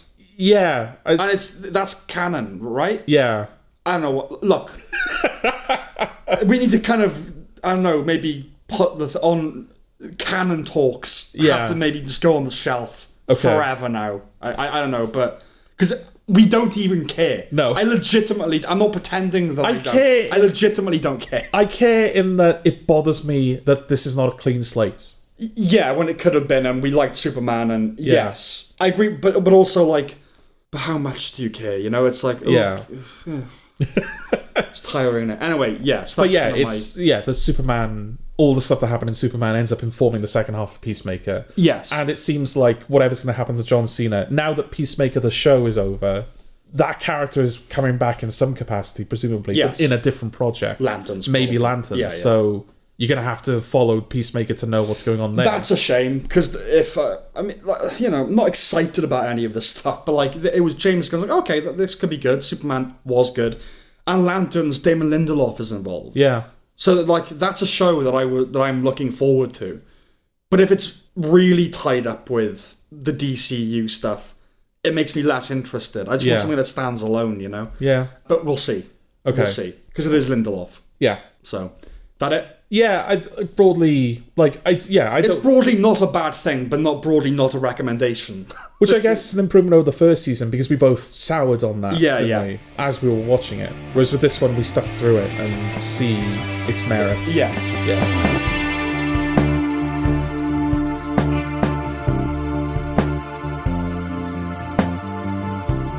Tron Ares. What are the merits of... Tron Ares. What's it about? Jared Leto. Someone Leto Jared do another movie. There we go. Yeah, no. So Jared Leto is an AI Yeah, security being. Master control. Yeah. Evan Peters runs a company. He's not. He runs a company that has a system that Jared Leto is the security of. Yeah. He has found a way of manifesting Jared Leto and basically anything he wants from the grid, which I think is the Tron world, in the real world. Yes. But it can only exist in the real world for 29 minutes. Yes. But there is some special code that Jeff Bridges wrote at some point. I don't know, because this is my first Tron film, so I don't know any of the legacy shit. Yeah. But yeah, this Asian woman is looking for this code that I think Jeff Bridges wrote that will allow you... It's called the Permanence Code. It'll allow you to exist... Permanently. Yeah. Although there's some allusion to Jeff Bridges is like, oh, the Permanence Code, what a silly name. So I guess the idea is now that Jared Leto is basically a human that will grow old. Yeah, the plot actually couldn't matter less. No. The selling point of this film was the score by Nine Inch Nails. And how often does that happen? Where no, it's rare. Like that's the announcement trailer. The announcement trailer is with the score by Nine Inch Nails. Yeah. Because Daft Punk, their score for Tron Legacy is very revered. Yes. Is it good? I haven't seen it. The film is not good. Okay. The score, I don't remember, but it's on my list to listen to. Okay. You know my list. Yeah. And yeah, the score is good for this. Yeah. I don't know. Atticus Ross and Trent Reznor. I don't know what they do. I don't know what distinguishes it as Nine Inch Nails from the Reznor Ross composing duo. I think at one point he goes... he vocalises a little at one point. Is that it? Okay. Yeah. But yeah, the score is good. That's about it, really. It's very red. Well, I can't claim also a deep familiarity with the Tron franchise. Yeah. I've seen the original at some point. Okay. Not Legacy. Besides their soundtracks, the Tron films have been about technical innovation. Yeah. Yeah, like charting the new frontiers of cinema. This ain't that. No. There's too much red. I like the colour red, but there is a lot of red. I know that's the look, and in other circumstances, a restricted palette is cause for applause. Yeah. But at a certain point, you just want something else to look at. Yeah. You know? Way too much red. Jared Leto can be a rather irritating screen presence. He's not all out grating here, just there. Yeah. I use screen presence over actor quite consciously in this case. Okay. Because that feels like all he is in this film. Yeah, there's nothing about that character or role that you could have kind of put anyone in that. Absolutely anyone. Role, couldn't you? It's a kind of Gosling role, you know? But yeah. Slightly earlier Gosling role, when he was Blade Runner and Drive. Well, I was going to bring up Blade Runner. Yeah. Because it feels like he's kind of doing a similar thing there. But yeah, just locked down, just emotionless kind of thing. Yeah. Well, yeah. I guess the idea in this is that Jared Leto is becoming human because he's learning to like, what was it? It was like a band, like an 80s band. Oh, I can't remember. Not Soft Cell, but it was like that. It was like it's. Oh, you're gonna annoy me now. Because they play the music quite a few times, don't they? Yeah. Yeah, because it's not a good band. He's like, and he explains why it is good. Well, no, he says it's just a feeling. I just like them. I just like them. Is it Depeche Mode? Yeah, I think it's Depeche Mode. Yeah. And Jeff Bridges is like, and now you've sufficiently proven to me that you are human. The Turing test or whatever. Yeah, because you like Depeche Mode. Depeche Mode. I mean, I don't mind a bit of Depeche Mode. It doesn't prove I'm human. I don't know why you would design an AI security being with long hair and a beard. I get the equivalent of like an avatar in a game, I guess. Okay. I don't see much of Hassan Minhaj, gratefully, but when I do, I don't like him. You know, he's the Indian guy in this. Oh, with the Asian woman. Yeah. Another couple of sequilineals in the forms of Gillian Anderson and Evan Peters. Okay. Like the daughter of a guy in the original one. Okay. And her son. Well, that's a weird way of doing it. You'd think it'd just be the daughter or Cillian the son. Murphy is his son in Legacy. Oh, okay. And they just couldn't get Cillian Murphy again. I don't know. Okay. But yeah, it is a weird way of doing it. I can't say I devoted a great deal of attention to it, but I did pick up that it's just a bit dull, all told. And that's all I have for Tron Ares.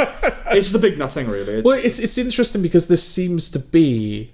Every now and again a film will come out and the culture just picks it up and it's like, oh, this is like War of the Worlds. When War of the Worlds came out earlier this year, it was like, oh, that's going to be the world's worst film of the year. Yeah.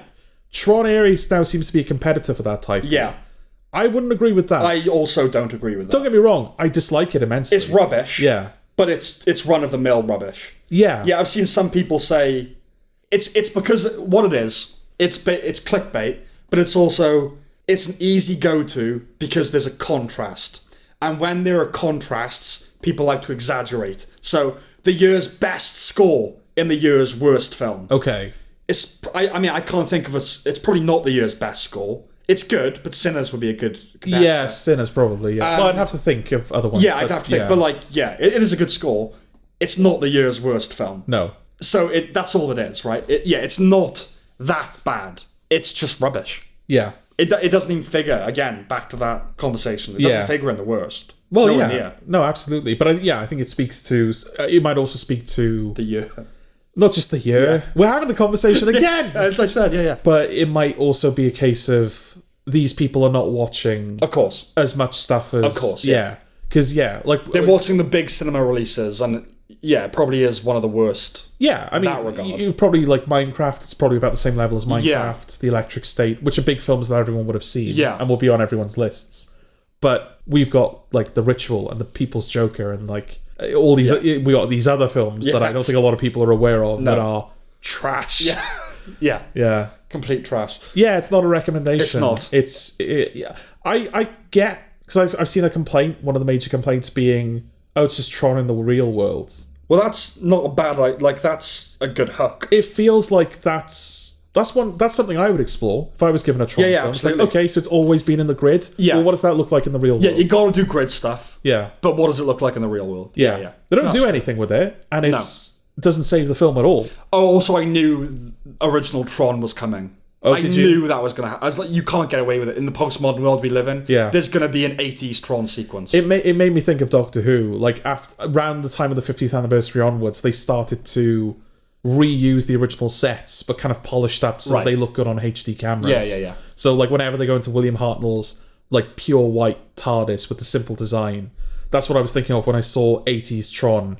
When Jared Leto's in the little bike that's doing 90-degree turns. Yes. Yeah. For like I guess that's for like the 3 people that like Tron. I don't know how Tron big is kind of a cult. It's a cult thing. Okay. Yeah. I mean, I'm not into the Tron verse. No, it's not. And I'm not into this either. Tron Ares. It's also someone pointed out. It might have been Red Letter Media. They liked it bizarrely. Weird guys. No, we do like them. But they were saying that it's like Tron is not even. It has nothing to do with anything that's happening, right? I can't remember what Tron is. Like, in the original, it's something. Oh, yeah, he's like someone's stolen a video game and he wants the rights back or something. Something like that, but it's not connected to the grid or anything like that. Or it is loosely. But by now, it doesn't mean anything in that world. Right, okay. What is Tron Ares? Like, nothing. Okay. Anyway, that's it.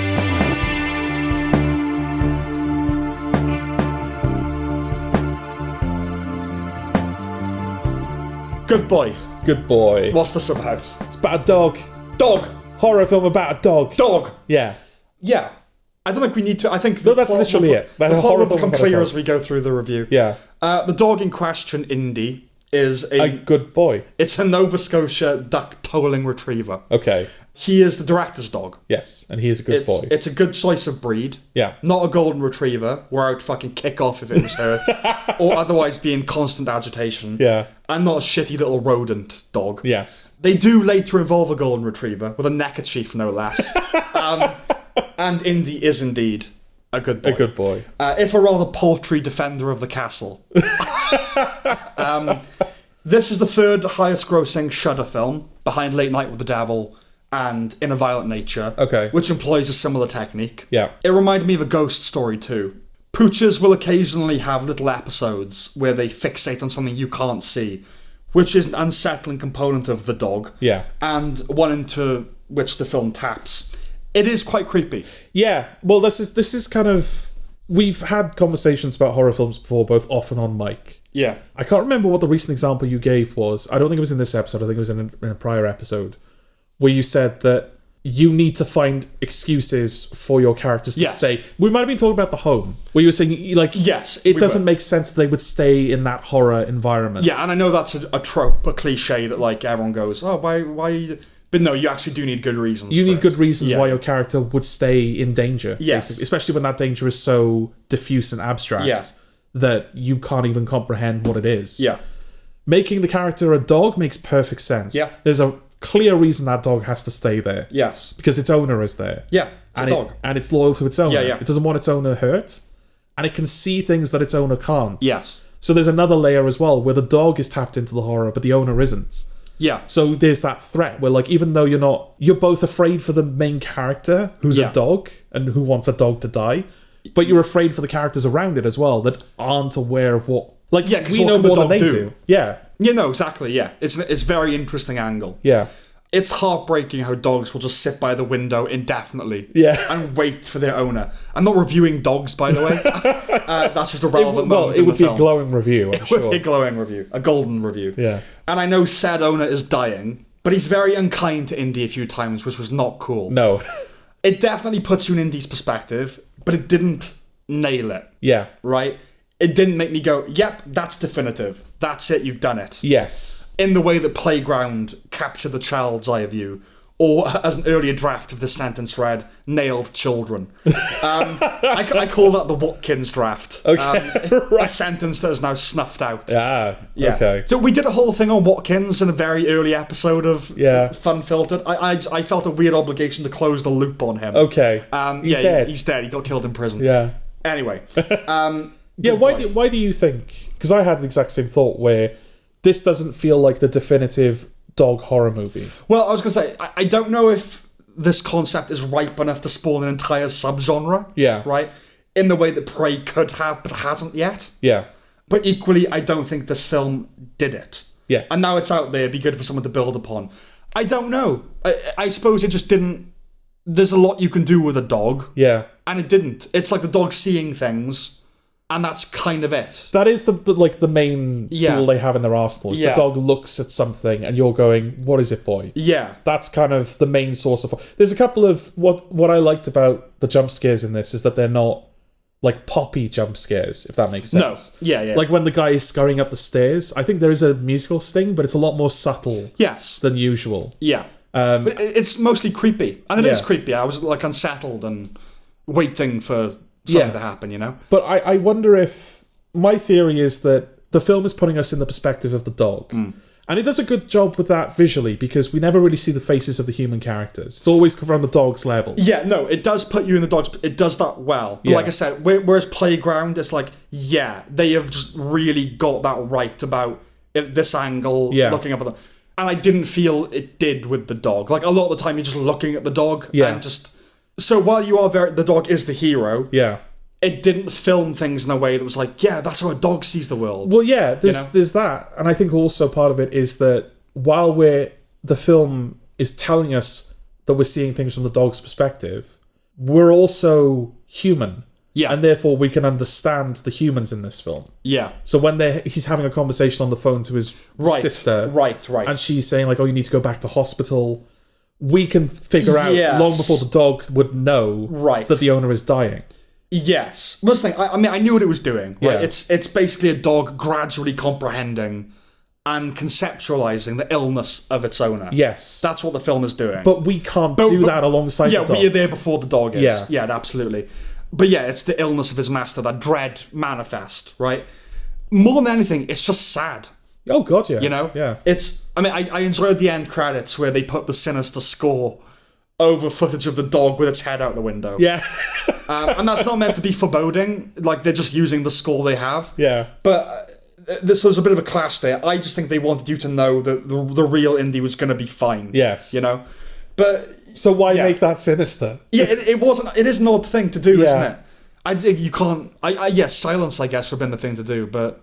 Yeah. No, I liked it, but it didn't feel like it drained everything it could out of its premise. No. And like I said, when we talked about it before, you were like, oh, we have this, now we can have more of them that do it better.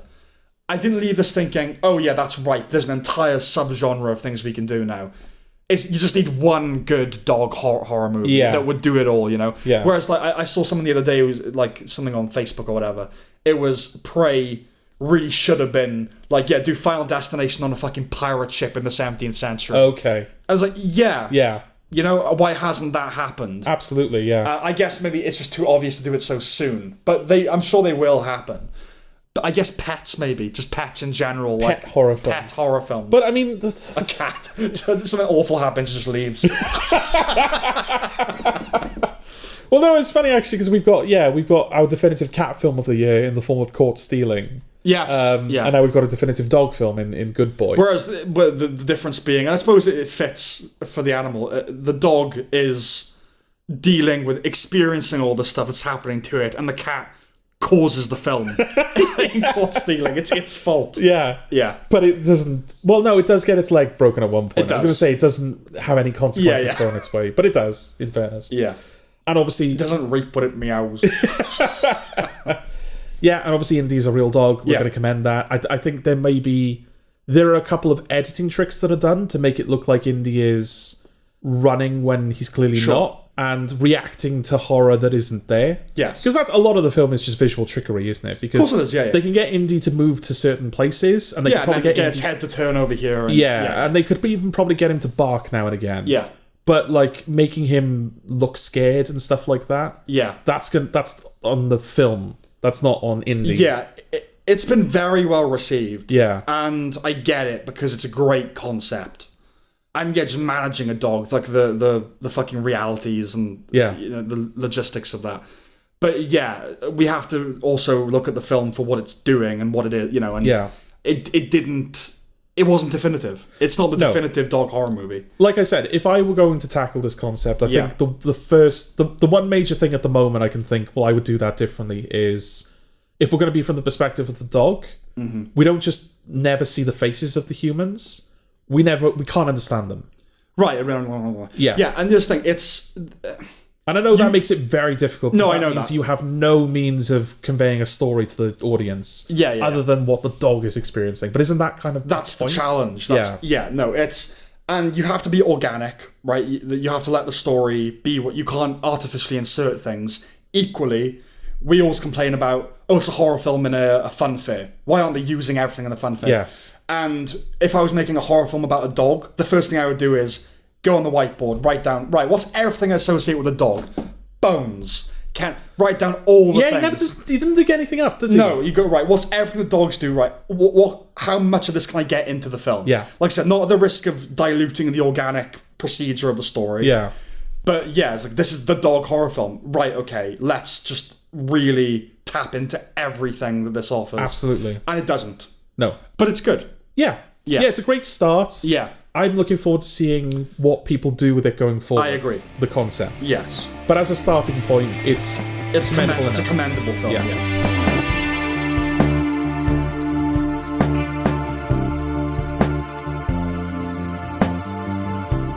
Monster, the Ed Gein story. Well, it's interesting because Good Boy is kind of a starting point, and then this is the culmination of what? Shit. What's the premise? Okay, so this is the latest season in the canon of monster shows. Yeah. From Ryan Murphy's label. Yeah. So we started with Jeffrey Dahmer, then we had the Menendez brothers. This time it's Ed Gein. Yeah. Ed Gein being the real-life serial killer that a lot of famous horror movie monsters were based on. Yeah, he was the inspiration for, among other things, Psycho, Texas Chainsaw Massacre, and Silence of the Lambs. Yes, absolutely. Yes.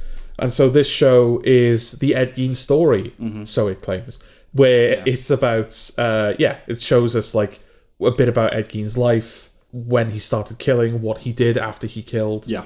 What happened to him after he was caught, and then alongside that, it does... Other things. Yeah, other things. Yeah, so like, he was an inspiration for those fictional creations, to say nothing of killers in the real world. And if you didn't know that before, the show will fill you in. Yes. Like a grave. Erroneously so in most cases, it turns out. The murderers it depicts were not all pen pals. I reviewed the Lyle and Eric Menendez story in Volume 6 of Video Village. Okay. Like The Strangers, many of the fundamental criticisms remain. are discussed there. But this series has never sat right with me. So let's nip it in the bud. I hate this. Okay. I hate it. Finally, a show that's undeniably among the worst things of the year. Oh, wow, okay. It might be the worst thing of the year. I'll just say that. Really? I'll say that. Worse than The People's Joker. Yeah. Maybe. Okay. Well, certainly not from a production perspective. No, not from a production perspective. I thought I hated Original Sin. Okay. One of the first things we see in the show is Gein autoerotically asphyxiating. Yeah. We have his religious nutjob mother, then him studying pictures of corpse pals from the death camps in World War II. Ryan Murphy neither writes nor directs this go-around, but this is his show. Okay. His style is effectively aped. Exploitative, crass, fetishistic. At this point, we shouldn't expect any depth from a Murphy production, but that doesn't excuse this sleazy, turgid vacuum of hope. Okay. It has no class whatsoever. There's no dispute over Gein's guilt, right? Yeah. So on spec, that made this a more comfortable proposition than the Menendez installment. Right, Which kind okay. of does argue for their sort of innocence. Okay. And there's also some historical remove. It's made just that mite more difficult to feel offended on behalf of the victims, because it was the 50s, you know? Yeah. But they do less than little to qualify the gaucheness of watching Gein dig up bodies and disrobing them and cutting them up and, yes, fucking them, which in all likelihood never happened. He said he never did it. Yeah. I resist getting too righteous about it because it's clearly trying to provoke outrage. At this point, it feels like they're just seeing what they can get away with. Yeah. An 8-hour troll, and it basically is 8 hours. God weeps. So should we. I've heard one short tape of Ed Gein, like in a police interview. Charlie Hunnam sounds nothing like him. Okay. Ed Gein just kind of eats sort of talk like that and kind of Wisconsin farmer. In this, he seems to have opted for a creepy because it's gentle serial killer voice. Okay. He sounds like the dog in that video. Covered it with what? Oh, That's right. exactly what he sounds Yeah? like. Yeah, what? Huh? So I ate it. Oh, Like that yeah. one. He sounds exactly like that. Okay. I don't really rate Hunnam, but he should be ashamed of himself. Okay. Everyone involved should be. I just feel embarrassed for Leslie Manville on what they ask of her. Why she did this is way beyond my pay grade, and I would advise her to consult not just a psychiatrist, but a priest. I love Tom Hollander, but his Alfred Hitchcock is an atrocity. Yeah, that was bullshit. There's Yeah. a moment in the second episode where he takes the guy playing Anthony Perkins. into a replica they've built of Ed Gein's house. Yes. Where they also replicated the vulvas that he cut off. Yeah, I haven't written about that, I don't think, but that is a case of, if you're going to do that, you imply it. Yeah. You have characters looking into this chest and, oh god, what are they seeing? Yeah. They just show the vulvas. Yeah, this is not a show that subscribes to the idea that what's unseen less is more is more. horrific. Yeah. Restraint. Yeah. Yeah. Because it's, like, it's worse seeing the vulvas, for sure, but it's not more horrific. It's not worse. No, my point is that it's not more horrific. It doesn't strengthen the horror. Yeah. It's just, like, you've kind It's of alluded gross, to already. It's grotesque, and it's Yeah. no. Yeah. I mean, they're not real, obviously, but, like, this really happened, and you're kind of forcing us to go, yeah, look at that. But the problem is with things like this, but it's horror. You're meant to, there's a distinction. Yeah. I'm not grossed out in the way I should be. I'm just kind of like, you're gross. You're just a gross person to be, you know. I think a lot of people would consider this stuff tasteless if it wasn't real. Yeah. Because it would at least be like, oh, it's indulgent, and it's like, why did you need to go that far? Yeah. But the fact that it is real, and it seems to be like expecting us to react and like not take pleasure in it, but the fact that it wants us to go like, Yeah. at this, oh, whoa, like, oh my god, that happened. At this like real, very real some of it. tragedy. But yeah, there's in that episode, there's a moment where they do the famous Hitchcock silhouette as he's lighting a cigar. And I'm just looking at him going, no. Yeah, you're not Hitchcock. Not even remotely. Yeah, no. there is a trend of failing to distinguish between Churchill and Hitchcock, as you mentioned before. Yeah. Yeah, actors, it's the same thing, just British and fat and... yeah. Jowly. Yeah. Incidentally, Hitchcock wasn't the first director to make a film about a serial killer, as the show implies. Yeah. As has been the custom with other Murphy joints, they recruit a modern celeb for the cast, famous for things other than acting. So before it's been Lady Gaga and Kim Kardashian and Travis Kelce, here's Addison Rae, she's a singer, who they strip down to her skivvies, of course. Who is she? One of the women that he kills, young woman that he takes back to his house. Oh, right, okay. Yeah. Okay. The polio one. Yes, not real. Okay. I think, no, she might have been one of the real ones. Anyway, when we're dropped into a world of fiction, we tend, tacitly or otherwise, to be offered an explanation for its existence. Like, why does this thing exist? And it'll sort of tell you as it goes on, right? Yeah. It's something we can intuit between the lines. This never justifies itself as anything beyond a crude, desultory catering to the worst in people. It's not in dialogue with anything, you know? Yeah. It doesn't offer whys besides the outermost basics that his mum was all Jesus. It doesn't unpack or explore or treat anything with restraint or respect. Not everything requires a pure social conscience. I'm up for a schlocky horror film. You know what? something like this does. It has no point, no soul to it. Gein might have fetishized Ilsa Cook or Coke or whatever. The show doesn't have to. Yeah.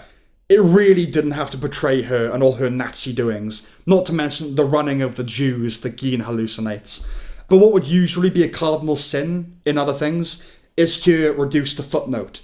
There's not remotely nearly enough content for a show. A film, maybe, if you have a beating heart in your chest. Yeah. But not a mini-series. So they rope in Coke and Hitchcock making Psycho and Toby Hooper making Texas Chainsaw Massacre and Anthony Perkins' Inner Demons about playing Norman Bates. Yeah. Because, yes, it's a Ryan Murphy show. It really still is. So there's always got to be gay stuff. Yeah. Some tedious connection drawn between Gein's outsiderness and Perkins' closeted sexuality. Yeah, I don't know. I don't know if that conversation took place in the manner that the show portrays at the very Well, least. it's like, you have to play him. You and Gein are the same. Yeah. Like, dude, I'm gay. Yeah, because you're gay, you're specifically equipped to like inhabit Ed Gein. And I know the show is kind of going, oh, at that time it would have been seen equally deviant and all that kind of thing. Yeah. But yeah, it's okay. Tedious threads, tenuous threads. Yeah. The next season is Lizzie Borden, so I'm curious how they'll fist in the gay stuff there. I think there is like one fan theory, and there's been like some fan fiction about she was lesbian, so they'll probably just do that. Yeah. Many of Murphy's productions could be described as gay shows, right? The gloss of Nip Tuck and American Horror Story, all that leather. The Hollywood darlings of Feud and Glee and Pose speak for themselves. They're wiggy and draggy. Rebellious, catty, strong-willed. These are the qualities that lend a thing to becoming a gay icon. So I frankly feel a bit bad for gay people that playful fetishism has had the playfulness excised and that bloody campiness has been utilised to depict true evil. Yeah. It's been misappropriated, you know? Yeah. It's such a rotten, black-hearted endeavour. Imagine that quirky Wes Anderson dialogue and music and composition for a rape scene. Yeah. You know? It's been misused. Even Wes Anderson doesn't do it, because there's in Royal Tenenbaums, he depicts someone trying to kill themselves. Yes. And it's not done in a stereotypically Wes In Anderson a whimsical way. Yeah. Yeah, no, exactly. And going back to it being padded, Ed Gein only killed 2 people as far as we know. Yeah. Right? So it has to invent scenarios to indulge in gory mayhem. Sometimes that's happening in the characters' minds, sometimes it's unclear. Gein is informed toward the end of his schizophrenic nature, which I'm sure the showmakers feel grants them some wiggle room. Yeah. And God forbid some clemency. Toby Hooper envisioning himself slaughtering people with a chainsaw was the show in a nutshell for me. Completely unnecessary and depraved confabulations and contrivance, you know? To say it plays fast and loose with the facts is to radically understate the case. Yeah. Beyond the 6 degrees of Kevin Bacon structure, like, oh, it's kind of connected to Gein, some thematic threads gradually emerge. Perkins interacts with Gein in some nightmare sequence, where the former exclaims, "You can't make this," and the latter responds, "You're the one that can't look away." They deploying that old chestnut as another get out of jail free card. Look, there are people that will watch this and enjoy it. I don't blame them, okay? At the risk of elitism, the problems just won't be clear for some people. They just won't. People won't get why it's problematic. Well, there's so much remove at this point from... Yeah. Like you said, it was in the 50s, and I think pretty much everyone involved, including Gein himself, are dead now. Yeah, they're all dead. But I think just a lot of audiences will just lap up the nominally true crime thrills. Like, oh my god, this is insane. The show and the people making it are what's to blame, not the audience. That there's any appetite in the world for prurience is no justification for pandering to it. Yeah. Right? And I'm sick of the sanctimony and self-righteousness of that position. Ooh, is it right to make art based on Ed Gein? A question worth asking, not by you. You know? In its way, it is a seamless show. Production line seamless. Mass-produced, churn-out seamless. Just made. Yeah. Free of spike or life. And the former might sound bizarre considering the subject matter, but it only serves to make the gruesome content more insidious. By which I don't mean effective, I mean morally vapid. Yeah. The lo-fi nature of the video nasties back in the 70s and 80s went some way to absolving some of them, right? This has money and technical prowess and actors that can act. It's creepy, just not in the way they want. It's morally creepy. Okay. Psycho, Texas Chainsaw, Silence of the Lambs, all works of merit. But the fact it goes near Texas Chainsaw was a particular upset for Right. me. Their version of Toby Hooper expounds upon the horrors of the Vietnam War and how this is the film America deserves right now, not the one it needs. They seem to be using him to validate this show, that we deserve it somehow. Yeah. And my disgust was compounded by their appropriation of Mindhunter. Oh, yeah, that was... Yeah. I mean, that just seems like a ridiculous thing to do. Not just because... Well, no, not just... It seems like a ridiculous thing to do purely because Mindhunter is a superior show in every way.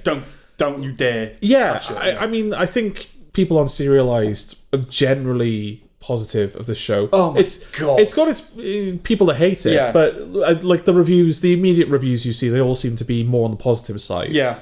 But when I saw the reviews for the final episode, basically all of them were going, oh, I really need to watch Mindhunter again. Oh, I miss Mindhunter. Sure. Give us Mindhunter Season 3. Yeah. No one's talking about Monster. They're talking about Mindhunter. Yeah. And so that's why it feels like such a miscalculation. It was like what I said, the Temu version of Mindhunter. Yeah. Yeah, because it's not shot as well. The actors, they get Happy Anderson back to play Jerry Brudos. And I think which that, is gross. if you play those two scenes side by side, because they both kind of do a similar thing where they give him a woman's shoe that he then proceeds to masturbate into. Yeah.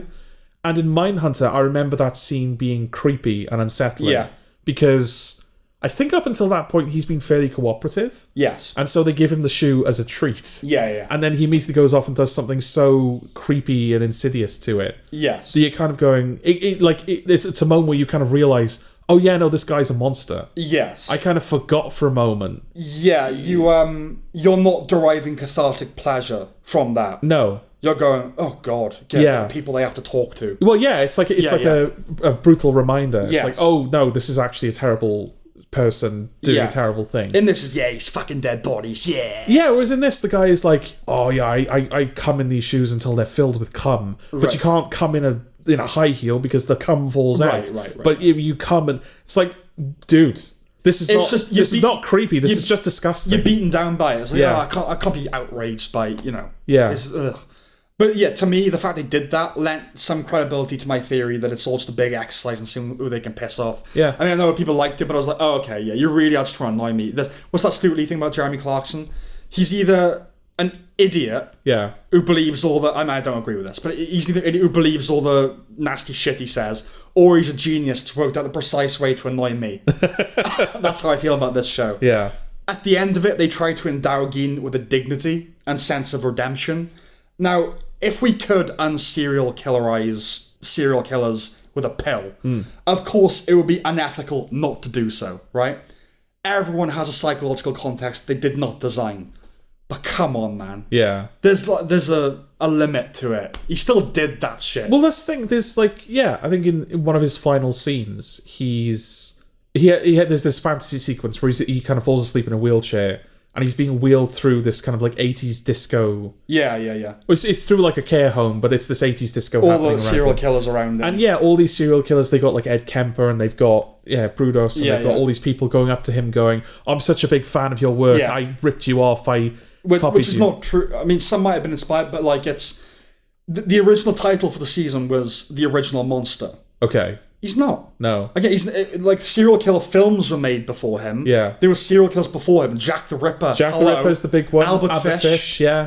Who like Albert Fish, worse than Gein. Yeah. Not arguably worse than Gein. Yeah. Gein is mostly he was a grave robber, and what he did with it's more kind of just obviously horrific and morbid. Yeah. But he only killed 2 people and he shot them. Do you know what I mean? Well, that's the thing. It's a serial killer that you feel safe indulging in. Right. Because he killed 2 people, but mostly he robbed graves and he wore the skin and he made furniture. It's more gruesome. But Albert Fish ate children. Yeah. Who wants to spend time thinking about that? Right. Whereas exactly. you're more willing to go, oh, this guy Ed Gein, look at all the crazy shit that he did. Yeah. Rather than, so there's a guy called Albert Fish, he'd cook kids. Yeah. And then write parents, like, despite the fact he was dyslexic, wrote letters to the parents. Yeah, he was a real jerk. Yeah.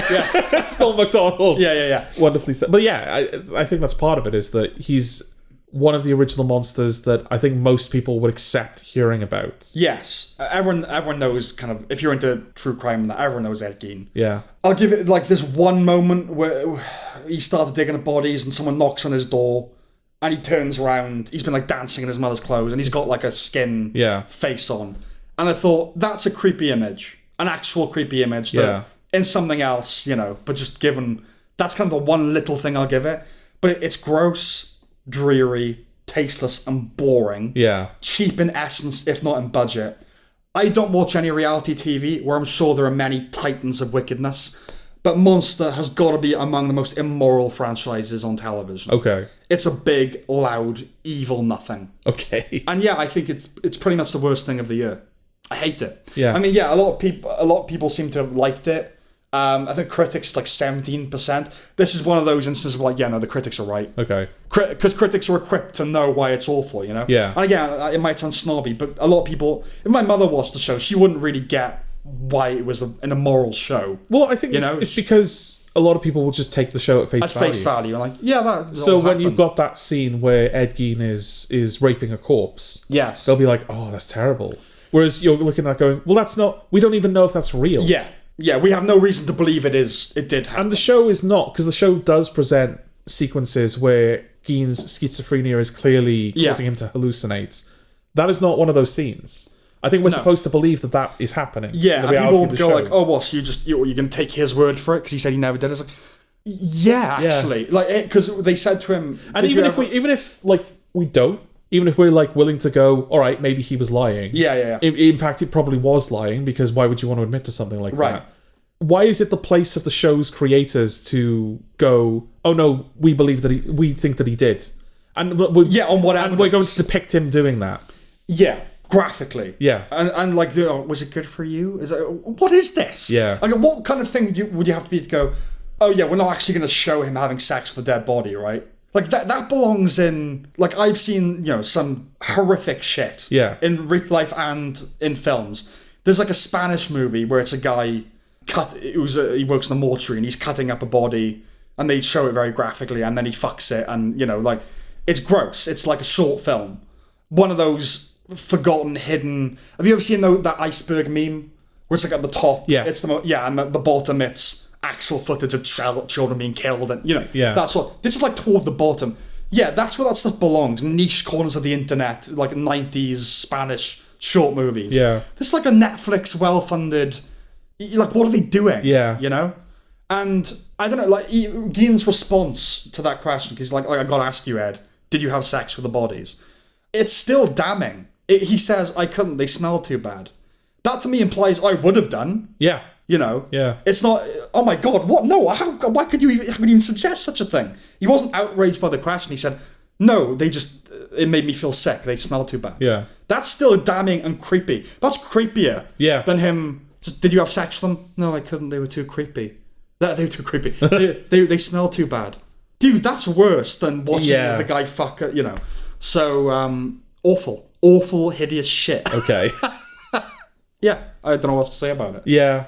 I mean, I'm inclined to agree with. Yeah, I watched it, so obviously I'm inclined to agree with. I think I had more of a problem with the it was lying. Yeah.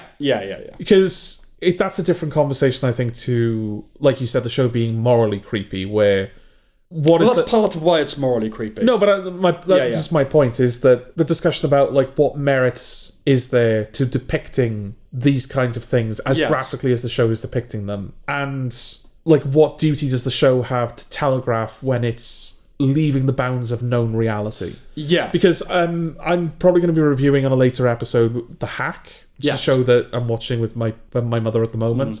That's about the News of the World hacking scandal. Yeah. And David Tennant in that show, there are many instances where that show breaks the fourth wall, where he's telling the audience, okay, this is truncated, or we weren't able to get this aspect of the show right, so this is inaccurate. Yes.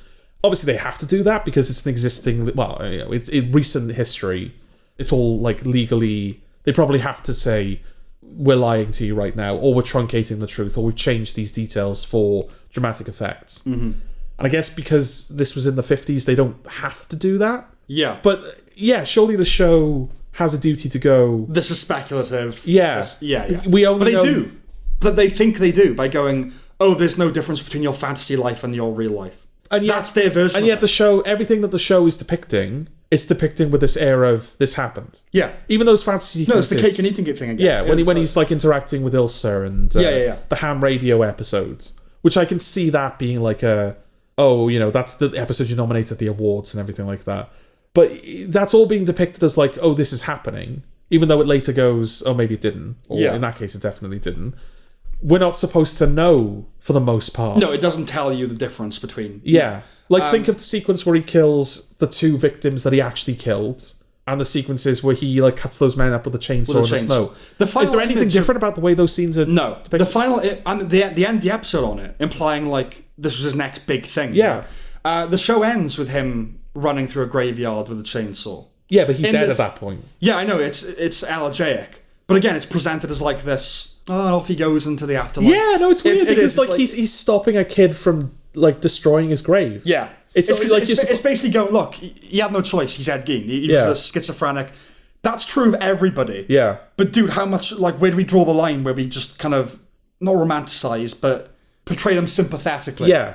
You got to draw the line somewhere. I was saying, I'm not a prissy conservative consumer. I want borderline immoral, horror movies. Like I want all that stuff out there. But I don't know. I'd like to think an ethical. Yeah. And I feel like if you're gonna do it, you got to think fucking really hard about why you're doing it. Yeah. And it's the Jurassic Park thing. You spent all this time wondering whether you could. Yeah. You never stopped to think about whether you should. Yeah. And also, the fact that this is a show, it's an indulgence masquerading as an examination. It thinks that it's... it thinks that it's going, oh, we're talking about whether there's a place for this in the world of art. This is kind of the heart of it, is what I said, it's not in dialogue with anything. Yeah. It's just showing this stuff for its own sake and reveling in it. Like, to what end? Are you having a conversation? It's like how the Ed Geins of the world happen? Yeah. Like, how does that happen? No, just Ed Gein. Yeah.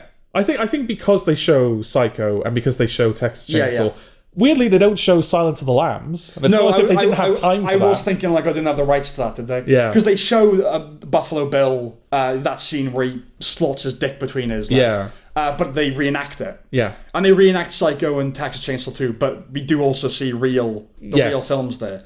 And they show Psycho, but like they do their version of the shower scene, but with blood. Yeah. Okay. It's such a great side-by-side. Well, take that for example. I could see that being framed as... Because, in the original, in Psycho... I mean, Psycho came out at a time where just showing a couple in bed together was considered too raunchy. Yeah. So they couldn't actually show stabbing in the shower. So it's all done through, like, the camera angles are all very deliberate.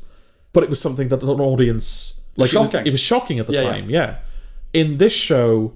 Like you said, they recreate the scene, but we see him stab her, and we see blood pouring out of her, and we see her getting all cut up and everything. Yes. I can see that being framed as it's showing you the reality of it. Yes. If anything else about the show supported that. Yeah. No, that to me is the side-by-side there. The academic side-by-side is restraint, not restraint. Yes. Restraint is better. Yeah. Is anyone going to leave thinking, Ed Gein, it really improved upon Psycho? I got nothing. I don't want to talk about it anymore. No. So, not a recommendation. Not a recommendation. Okay. That's it. Yeah? That's this episode. That's what we got. And we'll see you next time. Okay, then. Bye-bye. Bye.